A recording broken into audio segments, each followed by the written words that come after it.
semuanya. Assalamualaikum warahmatullahi wabarakatuh. Waalaikumsalam. Waalaikumsalam warahmatullahi Warahmatullahi wabarakatuh. wabarakatuh. Oke, pada kesempatan kali ini kita ingin membahas mengenai sebuah proyek yang telah kita sepakati, yaitu mengenai pendidikan berkualitas. Di sini saya selaku perwakilan dari kelompok saya, yaitu ada Putri Junita, Raihan Rasya, dan Antariksa. Dan satu lagi Muhammad Yuken. Mungkin bisa dilanjut, Put.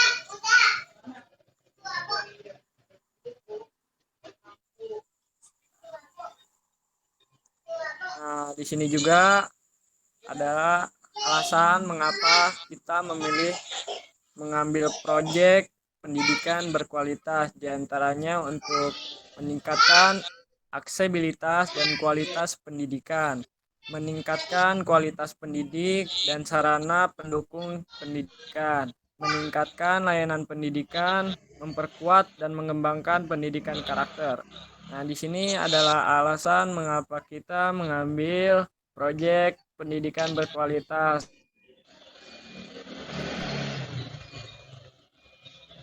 Ketika kita sudah meningkatkan kualitas pendidikan, mungkin hasil dari yang kita dapat sebagai siswa nanti ketika pengajar yaitu memiliki kualitas, tidak bisa dipungkiri nanti siswanya ataupun yang diajarnya bahkan akan mendapatkan hal yang berkualitas juga yang bisa diterapkan pada diri siswa.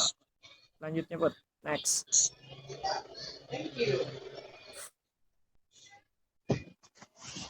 Nah, kemudian ada program-program yang kita setelah setujui mengenai proyek pendidikan yang berkualitas ini, diantaranya untuk meningkatkan pendidikan berkualitas. Di sini kita ada opsi yaitu atau ada sebuah proyek ya yang bisa kita jalani untuk mendapatkan pendidikan yang berkualitas. Yang pertama adalah memperkuat kurikulum. Seperti yang telah kita ketahui, kurikulum adalah instrumen pendidikan yang sangat penting dan strategis dalam menata pengalaman belajar siswa dan meletakkan landasan-landasan pengetahuan, nilai, keterampilan, dan keahlian untuk atribut kapasitas yang diperlukan untuk menghadapi perubahan sosial yang tadi.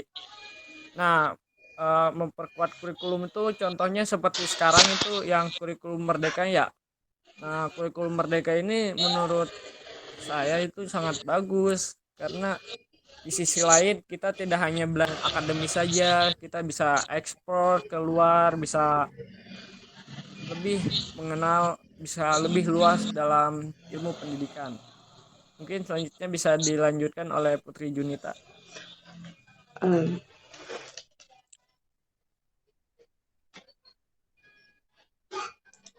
Yang kedua itu memperkuat kapasitas manajemen sekolah. Jadi itu model-model dan prinsip manajemen modern terutama dalam dunia bisnis untuk kemudian diadopsi dalam dunia pendidikan. Salah satu model yang diadopsi dalam dunia pendidikan itu salah satu modelnya adalah School Basic Management dalam rangka desentrasi di bidang pendidikan.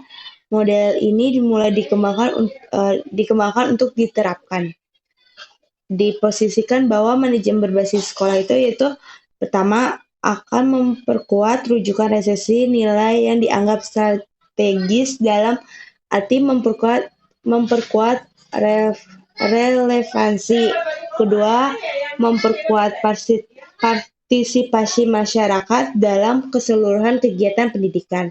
Ketiga, memperkuat preferensi nilai pada kemandirian dan kreativitas baik individu maupun kelembagaan.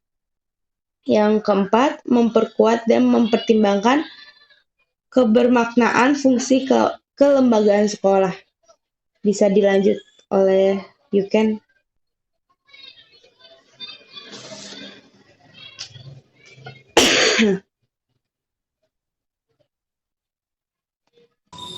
Oke, selanjutnya itu memperkuat sumber daya pendidikan.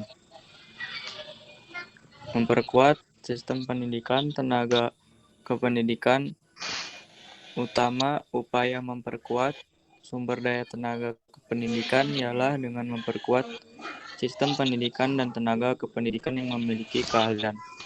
Keahlian baru itu adalah modal manusia, human investment, dan memerlukan perubahan dalam sistem pembelajarannya.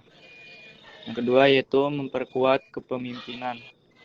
Dalam pondasi berbagai karakteristik pribadi, pimpinan lembaga pendidikan perlu menciptakan visi untuk mengarahkan lembaga pendidikan dan karyawannya. Dalam konteks ini, penciptaan visi yang jelas akan menumbuhkan komitmen karyawan terhadap kualitas.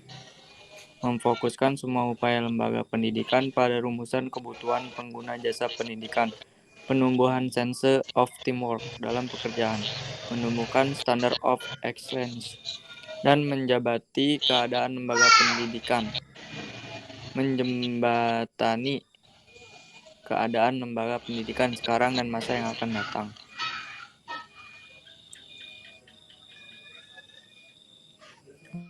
Lanjut.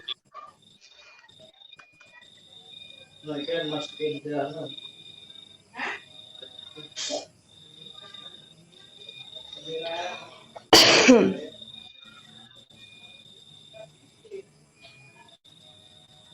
ketiga yaitu memperkuat sumber daya pendidikan. Meningkatkan mutu mengajar melalui program inovatif berbasis kompetensi.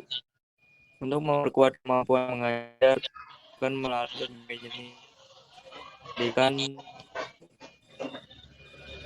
diupayakan ataupun pelatihan melalui berbagai kegiatan tersebut. Dikenalkan pada inovasi-inovasi pembelajaran. Tetapi dari pengalaman IMPI, tampaknya upaya-upaya itu belum secara signifikan membawa perubahan dalam arti meningkatkan mutu hasil belajar. Pengembangan bahan ajar, pengembangan strategi dan metode pembelajaran, pengembangan sistem evaluasi dan pengembangan MBS. Yang kelima itu mengoptimalkan fungsi-fungsi tenaga pendidik. Di sekolah-sekolah selama ini yang berperan utama adalah guru. Seorang guru melaksanakan berbagai fungsi, baik fungsi mengajar, konselor, teknisi, maupun pustakawan. Bahkan dalam kasus-kasus tertentu, terdapat guru mengajar bukan berdasarkan keahliannya. Kondisi ini jelas kurang menguntungkan bagi terselenggaranya suatu proses pendidikan yang baik. Diperlukan fungsi-fungsi kependidikan yang saling mendukung, sehingga dapat dicapai suatu hasil yang maksimal.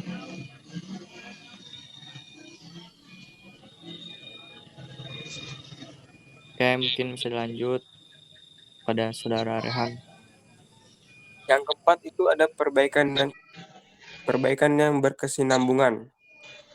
Perbaikan yang berkesinambungan berkaitan dengan komitmen Continuous Quality Improvement atau CQI dan proses Continuous Improvement. Komitmen terhadap kualitas dimulai dengan pernyataan dedikasi pada misi dan visi bersama, serta pemberdayaan semua persiapan untuk secara mewujudkan visi tersebut.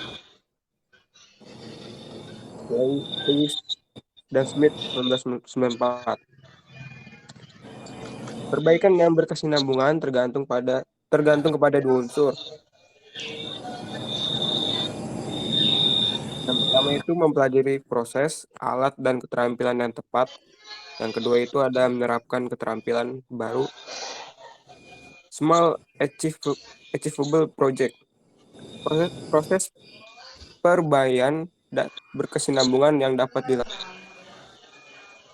Siklus PDCA Plan Action.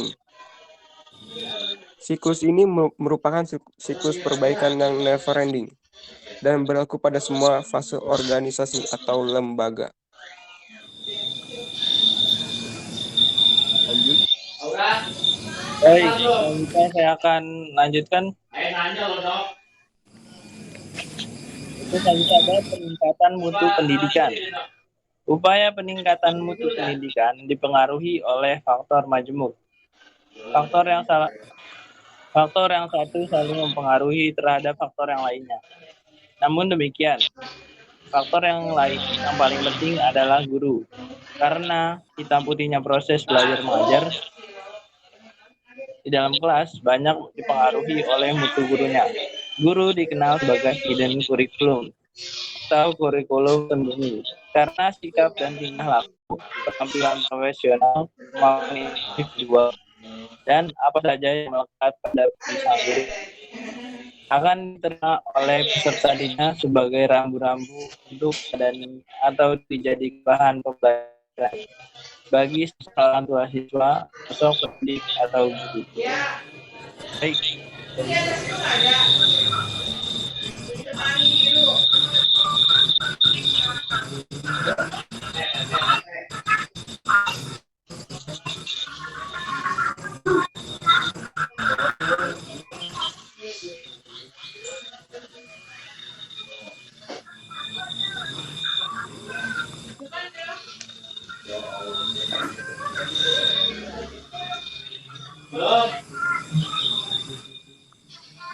Lanjut. Yang keenam yaitu meningkatkan mutu pendidikan. Upaya meningkatkan mutu pendidikan bisa dipengaruhi oleh faktor majemuk, faktor yang saling berpengaruh terhadap faktor yang lainnya. Ada faktor yang paling penting adalah guru, karena hitam putihnya proses belajar adalah dalamnya banyak.